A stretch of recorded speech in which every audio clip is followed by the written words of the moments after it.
Hello. So hi everybody, that's Nolan North. And this is Yeah, it's all right. Steve Blum. Roger Craig Smith. Yeah, I'll be Roger Craig Smith. Maybe I should be your moderator, you be mine. So Steve, you have an extensive list of credits. I was going over your IMDb. Yeah.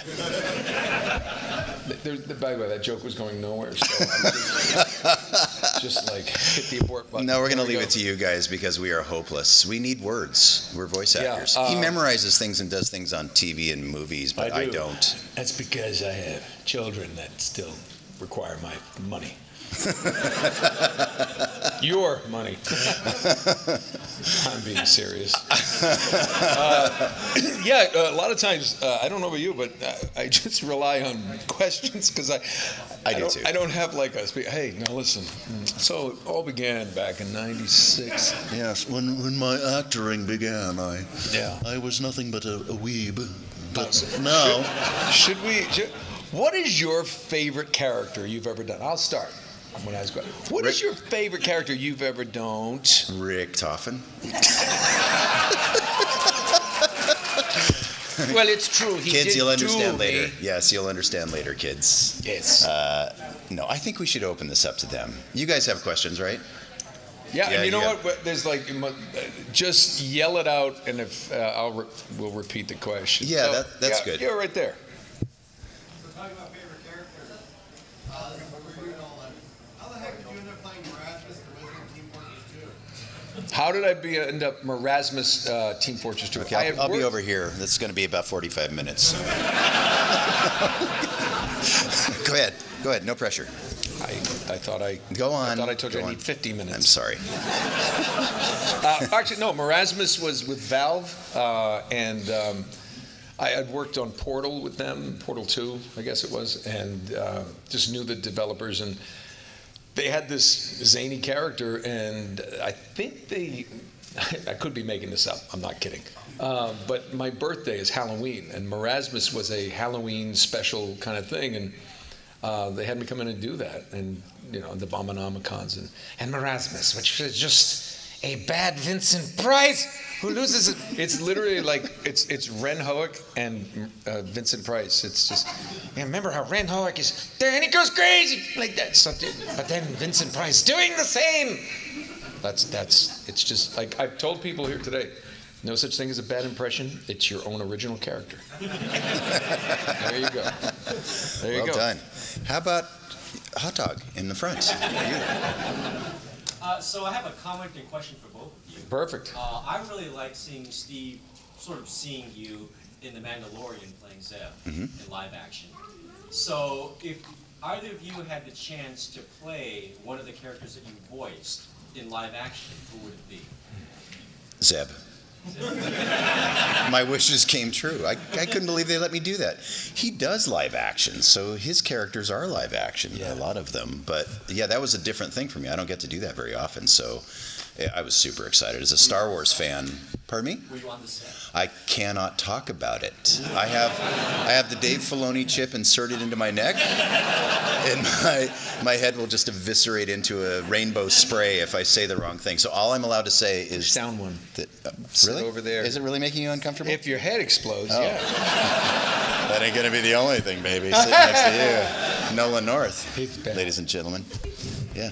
Am I making you uncomfortable? No. Oh, good. No, I said it was a get joke because if your head explodes, mine could explode. I know, but I care. Ear. But I care. I do care. How about you? If you could play any of your characters, make us do this together? If you could play any of your characters on camera, which would they be? He doesn't sound like that. See that? Who's he? No, the hot dog guy. Oh, the hot dog. No, I wasn't imitating the hot dog guy. That was my own new character. He just loaded a gun when you weren't looking.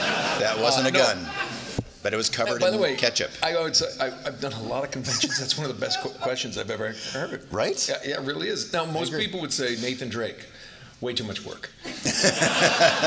Way too much climbing. And I've done that, and we're going to let Tom Holland take care of that in his 20s. I'm good. No, I'm happy with it. I like him.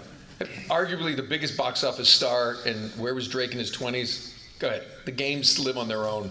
We made 4 movies. It's fun.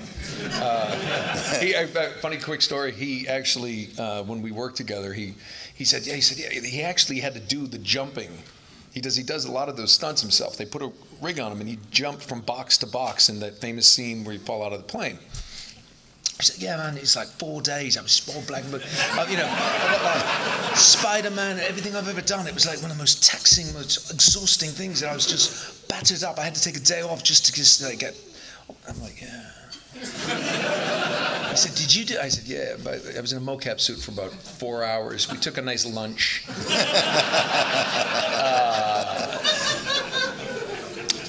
Good luck.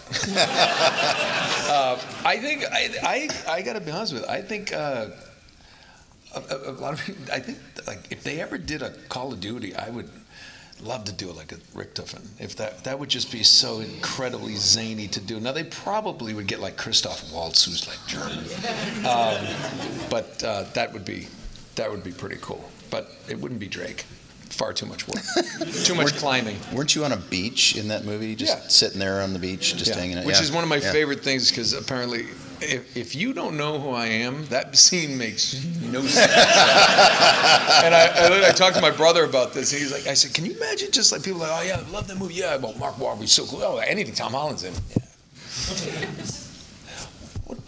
What was the beach thing about? I don't know. We have a hand way back there. You in the glasses, yeah. Hello. Hi. So, how was it like voicing as yourself in a Deadpool game when phone calling? Oh, the phone call. The phone call was an action for Deadpool. So it's this really rude thing. The Deadpool game, if you haven't played it, was about how Deadpool wanted to make a video game, and so much stuff we did never made it because he's worked with me, and we did Hulk vs. Wolverine. And anyway, he at one point we were laughing, we're doing stuff. We did a song called "F You Legal" because the legal team at Activision kept saying no, no, no. So they did a musical number. Almost made it in the game until they realized. I swear, until they realized, hey. They're making fun of us. But that moment was actually, I just ad-libbed that. I said, what if he called me? You know, because I've done games now, people know, so maybe, and they were like, yeah, and I did that. And of course I end the whole thing with like, yeah, you're gonna have to call my agent. Come on, you can do it, baby. You know, just between you and me. I'm like, really, can you please call my agents? Yeah, well, F you, Nolan. And they all looked, everyone's laughing, they go, can we use that? And I'm like, yeah, I don't care. And if I can get a Deadpool 2 game, which you're going to have to mocap. Yeah? Wolverine. Oh, no. No, you'd be Wolverine. Yeah, but I don't want to mocap it. Yeah, you're going to have I'm too lazy. No. Too old. Get you in that skin-tight suit. I'll do that for you, but not for the game. Yeah. Not for the game? Not for the game. All right, I'll mocap. I'll even grow the claws for you and everything. Yeah. I'm not going to take the easy joke. So many places you can go with that. I mean, you pick the next person because that took us down a really bad road. I'm going right there with that. Yeah. What was it like when Alan Tudyk came to you to go play yourself in Con-Man? Well, I didn't play myself. Yeah, you did. I played a pretentious, complete narcissistic. I played myself. No, my character, that Jerry Lansing character, was actually it was Ted Knight from Caddyshack meets William Shatner. The mocap king, Jerry Lansing, made my first suit out of cat hair while filming an episode of Mannix, 1960. It was actually a character I used to make up when we did Uncharted, and I would just go to Gordon Hunt, our director. Oh, God. I'd like, remember when we took Elkie Summer to dinner in Palm Springs? What a weekend that was, my God. And I'd say despicable, dirty things. And if you can make a 75-year-old man blush, you're doing good. You're doing good. How about you over here? So, the first question is for Nolan. So, take it back. No, it's fine. What was the audition process for Ned's Declassified? There was no Ned's. There was no audition, but my. Wait, no, you people stay off the internet. When you're a star, they just let you do it. Some of us have to audition. No, it was well. Yeah. There was no audition. They had I was just doing a bunch of cartoons at Nickelodeon at the time, and my kids were young and they loved that show. And oh God, I can't remember the cast member. She did all the voiceover stuff there too. Sarah Noonan, I think. Oh yeah, that was before. And I just talked to her and I said, hey, if you, my kids love that. If there's ever anything on there, and they said, well, we'd love you to do it. Yeah, you want to do it? I said, yeah, but it's got to be something. I got to wear a wig, something to make it zany. I know that show. And they were like, okay. And they came up with the MoMA, the art teacher, and he was basically just like Dr. Richter, but he has white. He looked like Andy Warhol, and he talks with that accent like this. It's like, art is about pain. That's why it's called painting. So, yeah. Right, and there's one for you. He's got one for you. So actually, one for me. this one is for both of you. I work media. After working convention, interviewing celebrities, cosplayers. What's the breakdown for you guys? Because after a weekend for me, it's very mentally, gotta decompress and just mental health is awesome and just, take a day to just kind of decompress and avoid everybody. How do you all handle it since you're in the spotlight? I sleep for about 3 weeks. No, it's exhausting. Nolan and I were talking about this earlier. There are some people that come to these cons and they don't really look the fans in the face. They don't really engage in the conversation. They're there just to make the money. But we actually care about what you guys think. And to do that, we have to be present for sometimes 8 hours at a time. And the level of exhaustion is pretty intense, especially at my age and at his young age too. Yeah, but yeah, I know most of you don't know this. He's older than me. I don't believe it either. I think he's a vampire. The clothes hide a lot. We should you never see him at night. Yeah. He's eating. Yeah. Feeding. Yeah, it's healing up now. It's looking pretty good. He doesn't use teeth though. It's weird. Tickles. You sure you're a vampire? He's like, yeah. I just have a singular. I'm a vampire. Yeah, I have 6 adamantium needles that come out of my nose. They're hollow and it's horrifying. No, it's really, really exhausting, and it takes me days to recuperate, and especially when we've got conventions back to back, it's really tough with all the flying and stuff. Yeah. It's tough. So yeah, I sleep is really the best thing. And I just shut up. 3 days. I don't speak to anybody. I drown puppies.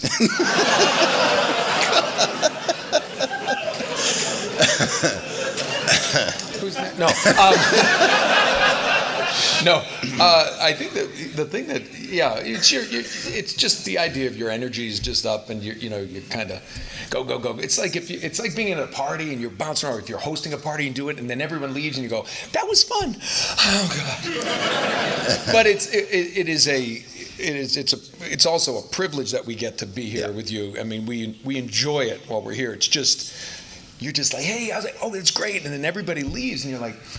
And some people will go, hey, you ready to come to dinner? I'm like, I don't think I can eat right now. Because you'll notice, I don't know about you, but I rarely will sit. I don't either. Because if I sit, I can't get back up. I think this con is great, though, because of the venue. And the hardest thing sometimes will be at some conventions where the ambient noise... Ambient. Where am I from? The ambient. It's all right. Perfectly acceptable when you're an actor. No, it's loud. If you're like, it's loud. So when I'm talking to you, like, oh, where are you from? And then you realize after 3 days you can't work on Monday because you just sound like Sam Elliott or Steve Blum. I used to joke. I'm like, were you born with like a lit cigar in your throat? It's amazing. It's just. People always say we've had times where they like auditions come down. They're like, "Want you to read for Wolverine." I'm like, "Nope." They're like, "Why?" I'm like, saying, "I'm going to do a bad Steve Blum impression. He's Wolverine. I don't want to touch it. I won't touch that. Won't touch the Hulk. That's Fred." And well, if your parents fed you gravel, maybe you could do Wolverine. So we were poor. I grew up poor. They did. Hot gravel. We got rocks. And we were happy. We ate one at a time. I lost all my teeth. And we were grateful for it. Yes. You picked the next person. Didn't I pick the one before? I don't know. I have no memory. Right in front. Sure. Outside of what is your favorite puppy? Well, I know he loves drowning puppies. Yeah. I'm getting into scuba diving now. Oh. I really like it. I moved to Hawaii. You should move to Hawaii. I think I should. Yeah. Yeah, actually, moving to Hawaii was good for mental health, actually, between conventions. So that's great. But we're becoming pretty decent scuba divers now. We got certified a few years ago, and now in Hawaii, my wife goes every week, and she rubs it in. She's probably doing it right now. But yeah, it's really nice because you go under there, you don't have to talk. You just look at things and be aware of sharks, and that's pretty much it. It's amazing. It's like flying underwater. It's fantastic, and it just calms everything out. You have to be aware of your surroundings, but you can't think about any of the garbage that's happening in your life. You really have to be present, and so I've always looked for things that kind of keep me present. So that's helpful. Yeah. Still drowning puppies? Yeah. Just in my mind. Yeah. I drown people before I drown puppies. You know what? So I don't live in California either. I lived in Atlanta now, and we started kayaking and just hiking. Oh, nice. And I never liked hiking in LA because it was just hot and dusty, kind of like here. No, but there's no tree cover, but there you actually go out in the woods, and there's creeks and streams, and I do like a lot of our work is inside, as you can imagine, in a booth, and in free time I go out. I want to be outside. I attempt golf. It's just so frustrating. So frustrating. And then you hit one good shot and you're like, I got it. So anything outdoors at this point, that's kind of, yep. And you're right, because there's something very, God, turning this into a thing, but something really healing about nature. And I've read about it. It's like, it really kind of rejuvenates you. You're like, a tree, bird, it just kind of stops the noise. We are constantly on phones or in front of monitors or TVs, and the noise, it's really kind of nice just to go, I don't know. It's I'm so old. I love this new version of you. I know. He used to be so surly and nothing mattered. Now he cares about life and people. Well, nothing matters. Yeah, that's true. That's true. No, but yeah, that's another really good questions. Is that a hatchet over there? Oh, you have a giant knife. The person with the giant cleaver. Oh, that's a phone? Yes. Or is that a cleaver phone? I don't know. Cleaver phone. Yeah, what is your question? Do you have a question, or you just? Oh, you're just threatening. All right, no, listen. If you got a cleaver phone, then you get the next question. I'm turning you guys into sushi. You said the thing about puppies. Okay, fire away. What's your question? The opportunity of you becoming autonomous for logic was about. Oh, wait, say it one more time. How did the opportunity of you becoming autonomous for logic come about? Oh, I begged logic. No, that was actually kind of a weird thing. For those of you who don't know, I've done a lot of voiceover work on Logic's albums, the hip hop star. I don't know why he wanted me to do anything because I'm like twice his age. Because you're Spike. 3 times his age, actually. Yeah. Well, as it turns out, he was a fan of video games and anime growing up in Maryland, and he grew up in a really rough environment. And those were the things that really gave him solace and made him feel like he was a normal human being, and it kind of got him through some really hard times. So once he was just about to release Under Pressure, his first big album, he realized that he could call pretty much anybody he wanted and ask them to be on his albums. And so he called my agent and said he was interested in me doing something on his album. And I said, why? I said, what do you want this old fart on your young hip-hop album for? But it was really meaningful. These shows that I worked on, the shows and games that I worked on were really meaningful to him. As it turns out, he moved to a place that was right down the street from my house and invited me to come over for a pastrami sandwich or something. I don't know what we had. But pastrami. It was amazing. And he just told me, the first thing he said was, he goes, I know it sounds weird, he goes, but I open all my shows talking about peace, love, and positivity. I don't talk about hate. I really try to lift people up. And I said, I don't know who you are, but yes, whatever you want me to do, yes, because he was such a cool guy.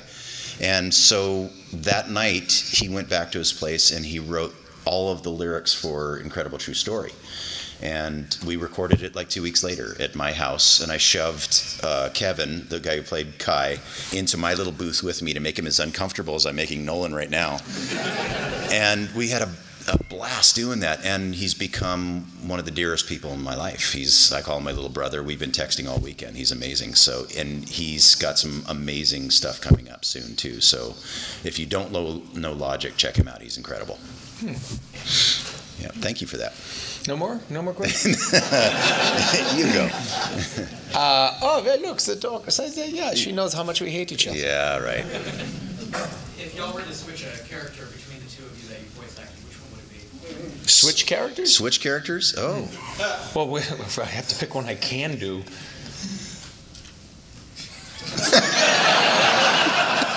You know what? I'm like, I don't know. He's got this range that I'm like, I don't know if I can do that. Blood throat. I really liked it. We worked together on Transformers Prime, and I loved his Starscream. Oh yeah. Starscream. Starscream. We used to joke like, Starscream wearing heels. He was. Maybe. Yes. Your problem with that is if you see the animation, he's go up and. He's definitely in heels. He can dance backward in heels. I played Deadpool once in a game, and I thought I was pretty good at it until I heard his Deadpool, and I went, "Oh no, you're my Deadpool." Because he's just weird. But you tried. Yeah, I tried, and I got paid. It's actually one of my favorite scenes in the Deadpool game is where he took him out. He's like, and we went through like 100 things. Like, my God. Why won't you wake up, Wolverine? This is why I hate you. This is because I love you. And we've just well, he just keeps slapping him back and forth, and we just kept making things up. This is for the Queen of England. This is because chocolate's better than caramel. It was just like nothing made sense.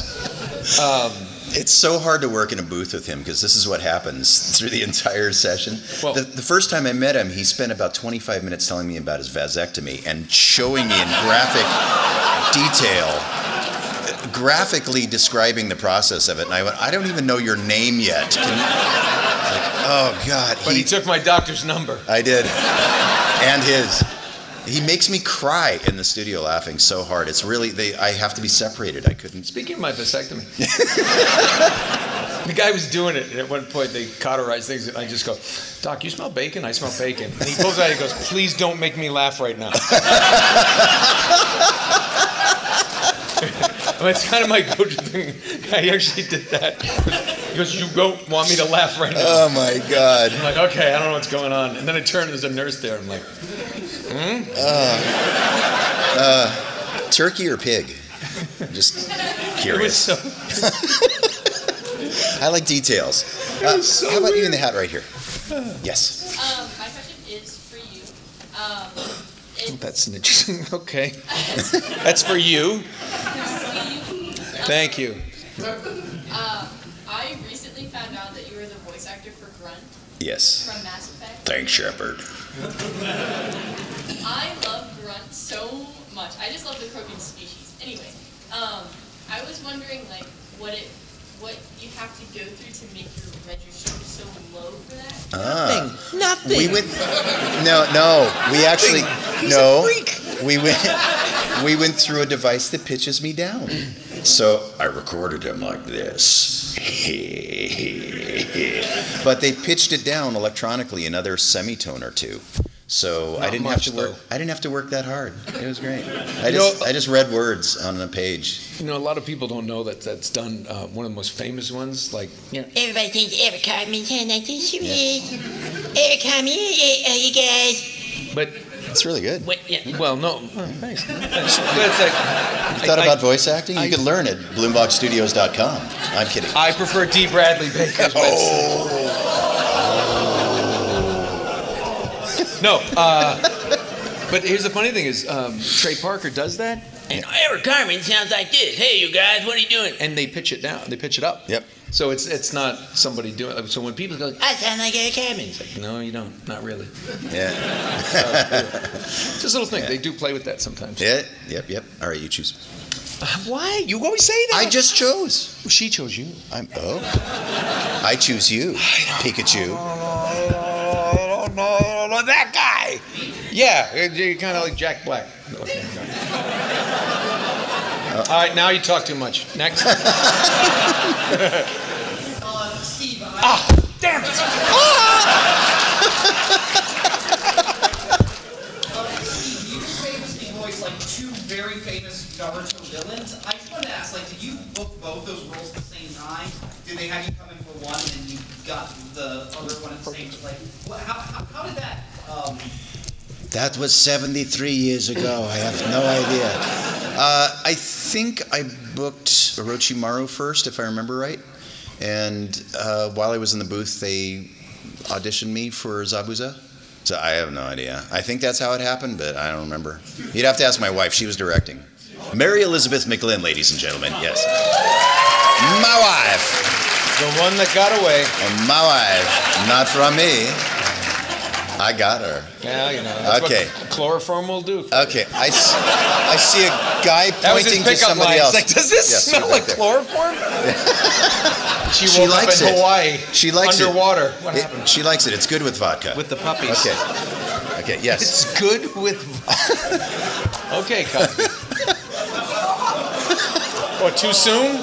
Come on.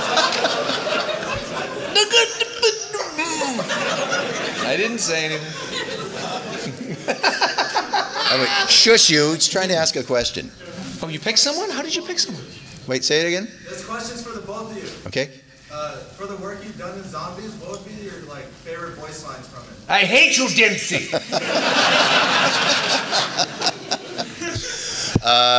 There's so many. Oh my God. You guys have to understand. People say, "Oh, do you guys ad-lib a lot?" Not a whole lot because they have sick minds. Those guys have sick minds. My favorite was from, I think it was from the first one. You got dead flesh on my new boots. I love that. The visual of it was really great. The blood is all over my face. It's all over my face. That line, actually, a guy at Activision, the president of Activision, made it his ringtone. You know what? Here's a quick story about. Remember this? We recorded. Tom Kane he was in Kansas City. He recorded from Kansas City, so he would come in every now and then. The voice of God in our ears. That's right. Yeah. Fred Tatasciore, Nikolai, Steve, and myself, we recorded once together. And that was the first and last time, because it was supposed to be a 2-hour session that went 4 because we just could not keep our shit together.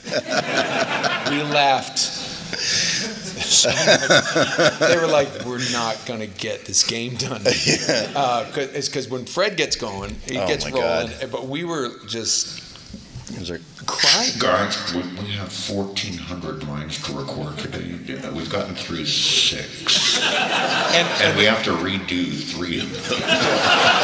And they're all Nolan. Nolan was laugh farting. It was just... it was funny because it's actually the first time, and I don't think this was written till later, but I think that session is one time he sat there and he goes, all right, so I'm like, Richtofen. I go, I get it because Richtofen signs the dick. I hate you, Dempsey. And I really think that's when it started, and then Craig, the writer, he wrote it down. Yeah. Like, I hate you. So it just became, I hate you, Dempsey. Yeah. Dempsey sucks. Well, Richtofen swallows. Okay, kids, look that up later. That's even worse. I know. Worse. No, don't do that. Don't do that. Parents, don't let them look it up. It's your fault if it happens. Okay, you pick. If storks bring babies, what kind don't? Swallows. I didn't write it. Come on. I hate this. I can see. I know. Say left or right, quick. Left. You, right there. Yeah, you. Yes. Oh, shit. God. So for Steve, what is your favorite Cowboy Bebop episode? Favorite Bebop episode? Yeah. Oh, God, I like them all for so many different reasons. It changes day to day. Today, Mushroom Samba. Yeah. Just because it was so crazy and drug-induced. Yeah. What is your favorite Uncharted game? 2. I'm not taking sides. They're like my children. I like them all. Except one. No. 2, I thought, was the one that had the most best pacing of like a movie. If you go back and play it, the end of every scene spurs you to the next one. I tell people, there's no time to pee, get something to food, nothing. It's like, we got to find Elena. Where's Chloe? Stop Lazarevich. The pacing is just relentless. In games, I think developers got to a point where they're like, hey, look how great we can do it. So you'd finish a level and it's like you can explore environments and do things. It's like, but the story, that's what I loved about Uncharted 2. I think it changed gaming for that respect. And then when people went back to 1, it was like a film. It was like a playable film. And when you're on that stick, you're Nathan Drake, not me. And I think that was my favorite. You pick. Okay. How about you right here? Yes. I've got an old question for you, Steve, but what was it like playing Vincent Valentine? And are you excited for his appearance in the remake, even if you're not voicing him? I've never played the games, so but I loved voicing Vincent. I meant for like Advent Children and stuff. Yeah, for Advent Children, yeah, that was really cool. I don't know anything about the remake. I'm not going to be in it. They've recast us, so I barely watch the stuff I'm in, so I probably won't pay any attention to it. But I wish them luck. I hope they do really well. Honestly, I do. I care. And there's always room for new people to try new things, even if it's not as good. I'm kidding. No, I'm kidding. But playing Vincent was really great for me because I was doing a lot of screaming gigs at the time, and Vincent was just whispering the entire time I was in there. So it was like therapy that I got paid for. You played him in Dirge and Cerberus. Yes. Yeah. Yeah, I did play him in Dirge of Cerberus too. Thank you for caring. I appreciate it. All right, your turn. Way in the back. Yeah, you. Are you going to make a return in the next Call of Duty? I have no idea. If they let us. Yeah, listen, we park outside and have picnics in the Activision parking lot. It's like, remember us? I was the nicest one. By the way, I had so many people come back and they say, God, Richtofen, that thing, and I cried, man, he was the nicest one. And I sat there, I said, it might be the pinnacle of my career to make a World War II era German lovable. Yeah. That may have been That's acting. That's the top of the mountain. It's all downhill from here. Yeah, but I just became Hellion. All down here from here, Dodge Ram. Just so they know, we are available if they ever want us again. Yeah. I'll wash your car! Okay. Dempsey will wash your car. I will. I see a watch and mock him. And he'll lick it clean after. Red arm in the back there? For Steve, sadly. Yes. Sadly. Yes. Sadly for you, because the answer will be shit. Since you voiced Spike's Beagle, I was going to ask, do you have any certain favorite lines from him at all? My favorite line is Spike. I love the kind of woman that can kick my ass. Is that Spike or Steve? It's a little bit of both. I know his wife. Yeah. And She's she a can. director, and she can. And she can. And does. And both of ours. Daily. Yeah. Yeah, right here. Nolan, I got a question for you specifically. In Uncharted 2, you have a lot of funny moments. Like, is it all improv, or do you have like give like a general idea? Amy Hennig wrote the first 3 games, and she's genius. So there's there's some ad-libbing that I've done, but she wrote most 90% of it. I know one of your kids said Kitty got wet and that was Yeah. So that story. He still thinks he's owed money for that. You can steal from your kids, just so you know. Yeah, so you understand, everything was motion captured. It's all the Uncharted games, but they did something very, very interesting. The parts that aren't the cutscenes or the in-game cinematics, Naughty Dog did something that no other company's done. I don't know why, but they would have somebody at the developer's office play through a level, and walk around. Famously, like the chateau level in 3, you walk into that chateau and you look up at the paintings, and they would just walk through the environment, and then go through and run through and play and we would watch this in a studio. And if it was Sully, Richard McGonigal would be there. If it was the 3 of us, we'd all be sitting at Technicolor, Burbank, and we'd watch it, and we'd have some lines that they wanted to get, like, hey, it's over here, this way, but we called it chasing picture. Isn't that weird? Do you hear that? I hear me. Yeah. I hear me twice. It's really nice. I like it. Say my name.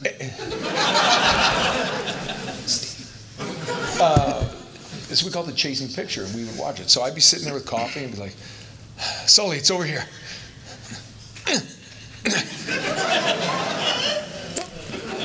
Oh, crap. We did that too, by the way. It was a joke. But then what would happen? Like, oh man, look at that. Oh, I bet I'm gonna have to climb this. And then famously was like, Sully, it's through here. Hey, is that a popcorn machine? So that line was made up because it looked like a popcorn machine. We could say whatever came to our mind, and they would choose what they wanted to keep or not. So yeah, some things like that in the actual in-game. What are you doing? I have a question. Oh, okay. Did they make you wear the leotard with the balls while you were sitting there? Or was that leotard, by choice? But you did have a ball sitting right here. So the early games before he did the head, they actually was like a little skull cap, and the mic was here. And they tape it to your head, and it was here. So when you're actually doing the in-game scenes, this little lav mic was right up here. So when we did it in the studio, they'd have microphones, but we'd had to wear the hat.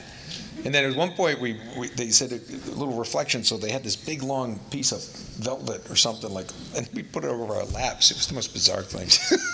You're just like, yeah, there's your hero. There's your Nathan Drake. Did you choose the last one, or did I? Yeah. I don't know. How about you right here, sir? Yes, you.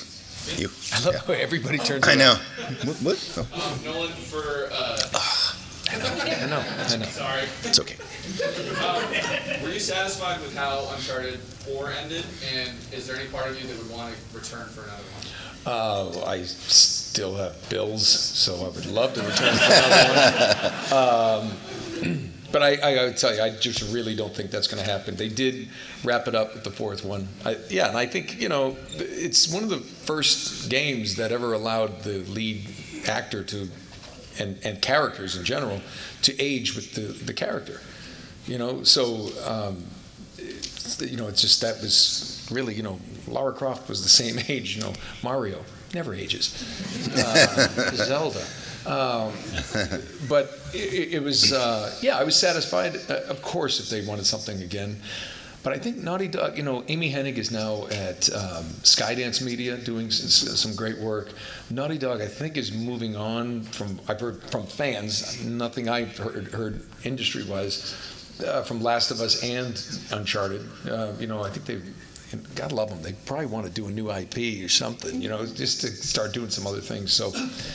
And I don't think if it's not Amy, if it's not Naughty Dog together, it's not that. Then is it? How do you do an Uncharted?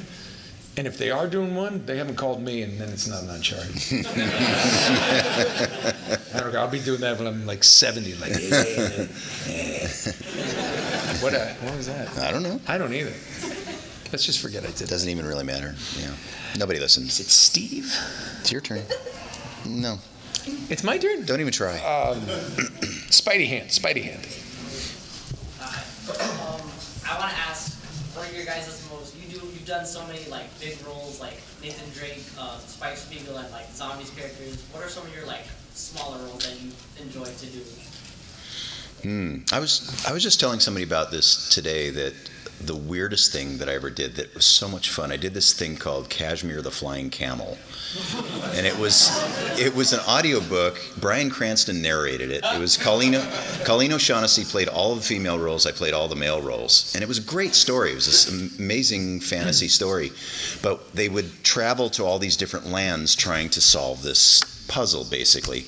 And one of the lands we traveled to was the land was constructed from all the fears and negative emotion of humanity, and basically it manifested in an entire landscape made out of human feces. And I got that took a turn that I did not expect. Right? Kids thing, and now it's. And I got to voice that, and it was just this bubbling, gnarly, but super friendly guy whose face would just sort of pop up in different parts of the landscape and continue the conversation. It was fantastic. So kids, it's kid friendly, surprisingly. So, I don't think I can follow that. I don't do small roles.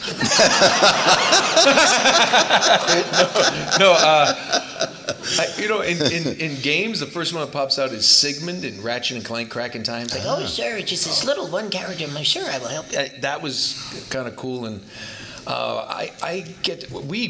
you've done it too. We get some animation like Star Trek Lower Decks and Rick and Morty. I've done a bunch of. They're just people are like, who were you in that? I'm like, I don't know. Yeah. I was a teenage kid on a couch. I was this. I was Scroopy Noopers. I don't really get a lot of characters' names, but you do. You get to go in, and sometimes it takes 15 minutes. It's like they'll be like, okay, you just need a line here and 2 lines for this guy and then this guy, and it's just sometimes those small little roles are fun because you can. There's no commitment. No commitment, and you can make it your own, and it's great. I love playing stormtroopers because they have like a 30-second lifespan. It's fantastic. You know what? TMNT, when they did the Teenage Mutant Ninja Turtles, after I did the movie, 2007, you weren't born probably. God, I'm so old. You're older. Poor you. Still here. We thought we were going to do like a turtle, and they ended up casting me as the Krang. And I was like, oh, cool, do the Krang, do Krang. Krang would have like 1 or 2 lines, and then those guys would be in there for 4 hours. I'm like, I got a tea time. Same pay. Like, Krang must find turtles. Okay, sign your contract. Yeah. That's free breakfast at Nickelodeon. Get the food. Hang out. We call that the Jess Harnell, because Jess's singular goal in life is to get a one-line job and make the same money as everybody else in the room and leave. It can be done. Yeah. Work smart, not hard. Yeah. You've had your hand up forever. What do you got in mind? For Steve. Uh-oh. See? Oh, you're Steve. The only fan here, but yeah, you are the only one for Steve.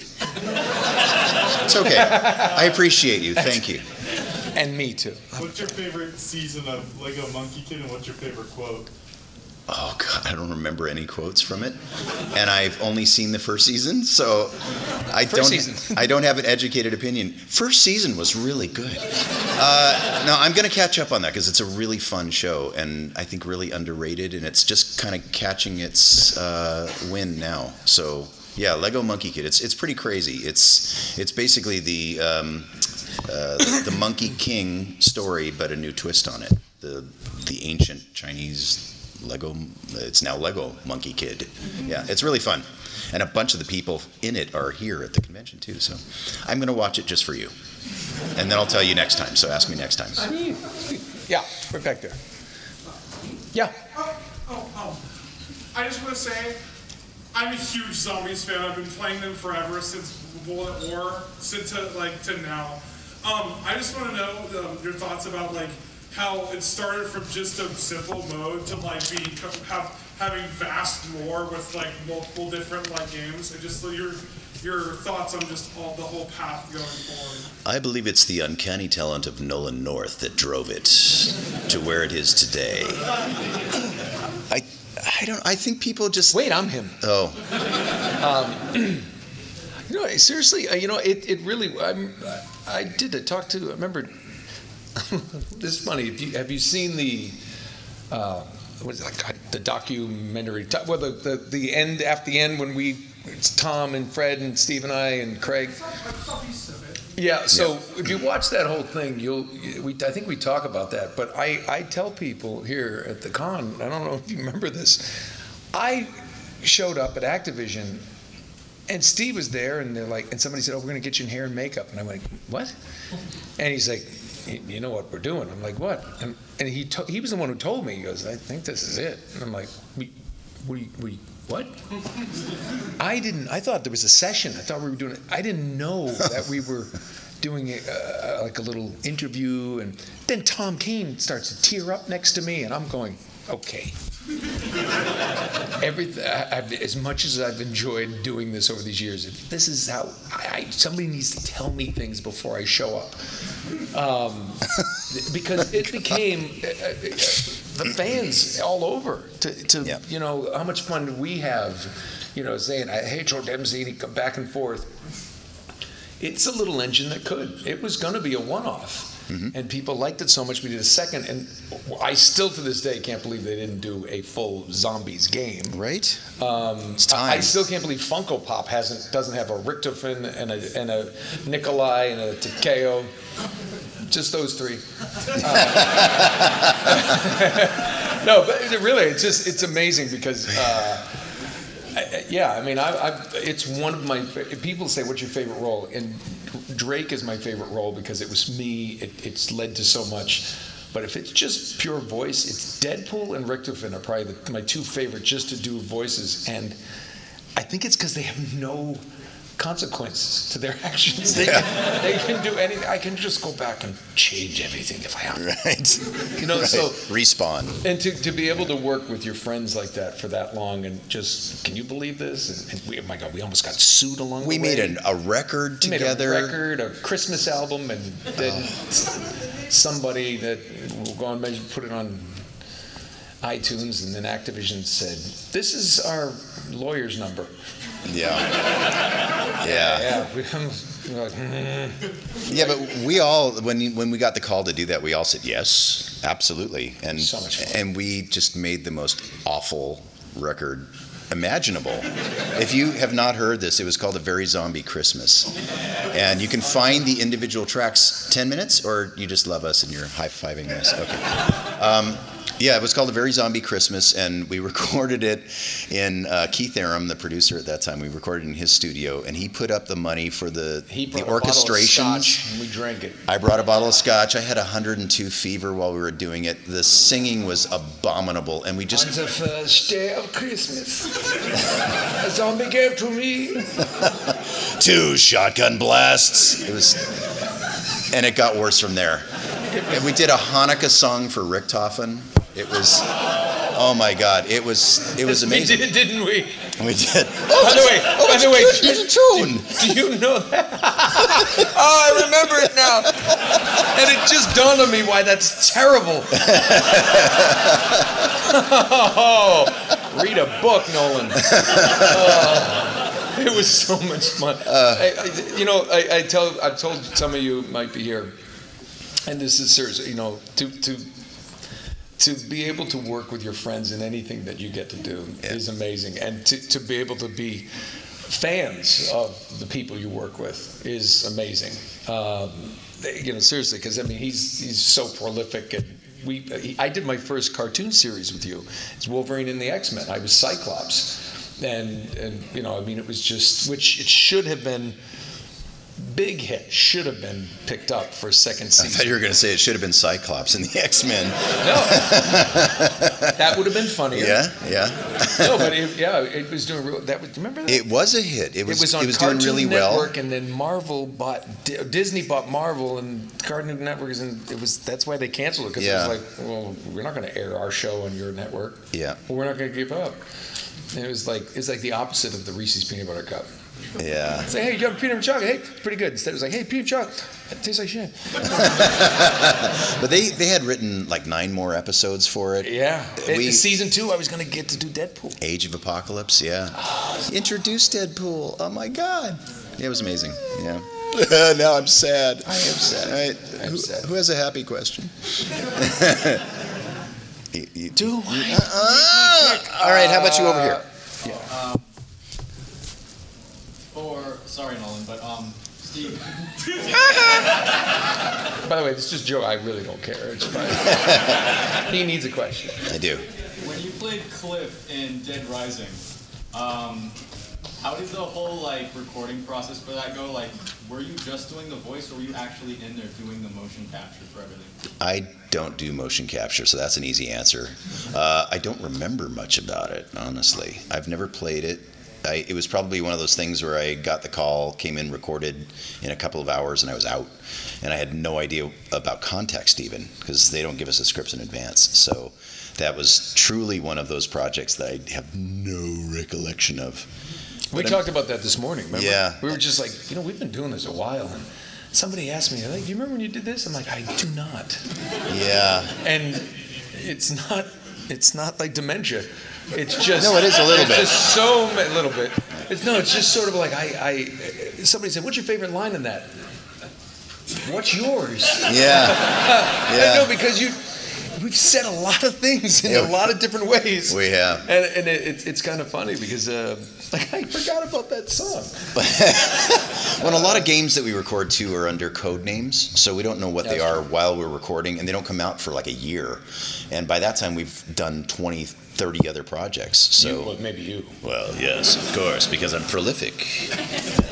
What? Yeah. But I'm sorry if I crushed your hopes and dreams. But yeah, was it good? If he crushed your hopes and dreams, dream bigger. Yes, you right there. Yes. So, I have a question for both of you. First one is for Nolan. Smart.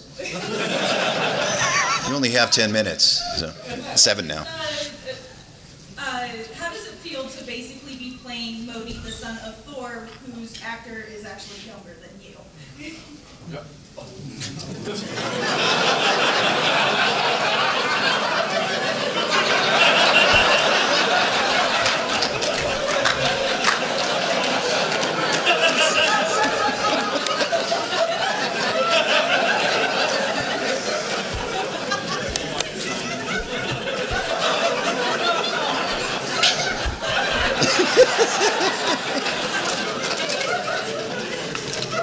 Feels good.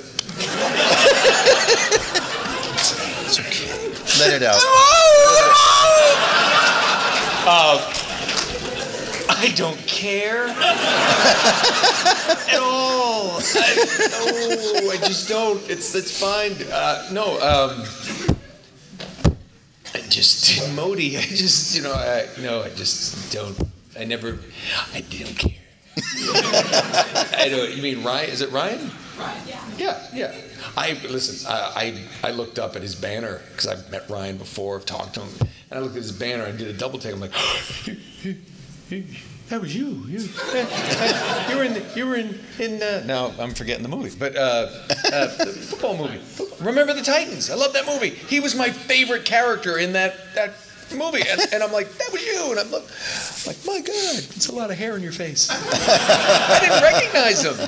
He's great. So no, I mean, I don't get it. I mean that in a nice way. It's like that's the great thing about voice acting. I mean, I can be younger, I can be older. I played little old grandmothers like this on Billy and Mandy one time. You could be anything. I was a Viking beaver. Typecasting. In real life. And what's Steve's question? So my other question is for your character TFP Starscream. I mean this with as much love as I can. Nothing good comes after this. You know you're within throwing distance, right? Managed to make him just so hateable. Hateable? How dare you? Do you hate him? I do. Starscream is supposed to be hateable. He's like the most punchable face in the history of animation. That's typecasting. That was easy. Hey, you know what? Real quick, Transformers Prime. Do you know my favorite thing you were there when this happened? I don't know if you remember this. The first time I got to record, because I came in season 2. Yep. So we worked in like a U shape, and like the engineers were over there, and I'm here. Steve was over there. I remember where everyone sat, and at the end, right to my left, like 10 feet away, was Peter Cullen and Frank Welker. And I remember I'm sitting there with the headphones. I'm like, and you know, you're reading your scripts. I'm like, I don't know. What are we gonna do, Optimus? And next thing I hear is Autobots roll out, and I went on the mic and ruined the take. And like Nolan, I'm like, I completely nerded out. I was like, he said it like that. I mean, it was just like, and like everyone laughed. Okay, we had to do it again. And I remember Kevin Michael Richardson was sitting right next to me. He goes, gets me every time too, man. I had to sit there. I had to sit back down away from the mic, and they were like, okay, they just picked up his line because I literally. Because he said it. He said it. And he's right there. He said the thing. The entire room did that. I have goosebumps telling the story. Yeah, the freaks entire. me out. It was amazing. And Peter was so soft spoken too, and he had this pencil, thin mustache, Hollywood, dressed to the nines with a tie and a sweater vest. How are you? Clear his throat for 10 minutes, and then you go, "Are we ready to go?" Autobots roll out. Yeah, you do that. And the walls would flex, and everybody would kind of lose every bodily fluid they had.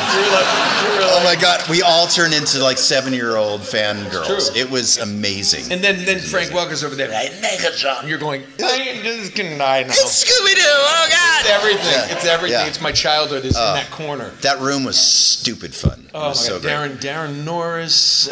We had everybody in there. I have pictures of him with string cheese hanging out of each of his nostrils, wagging them at me as I'm trying to deliver a serious line. I did that to you too?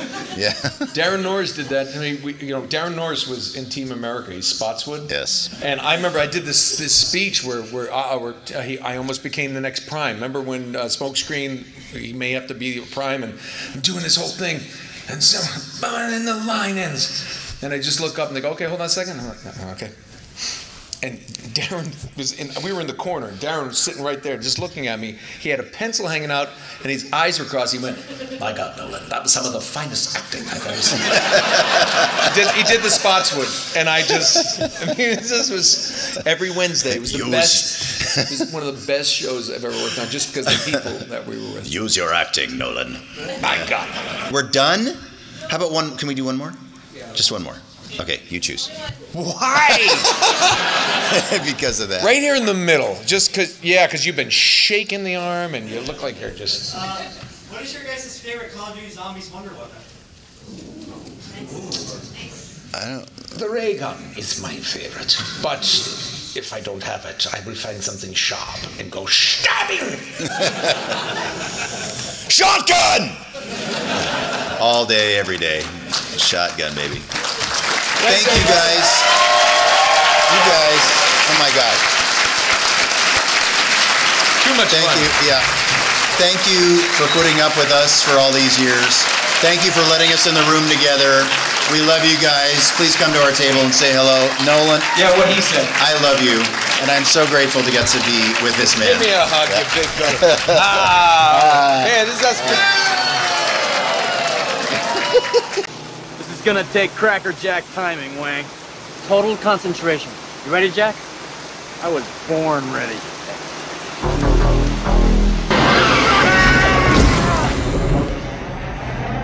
You will come out no more. What? Huh? What'll come out no more? You're out of your mind, Wang. God bless you. It's all in the reflexes.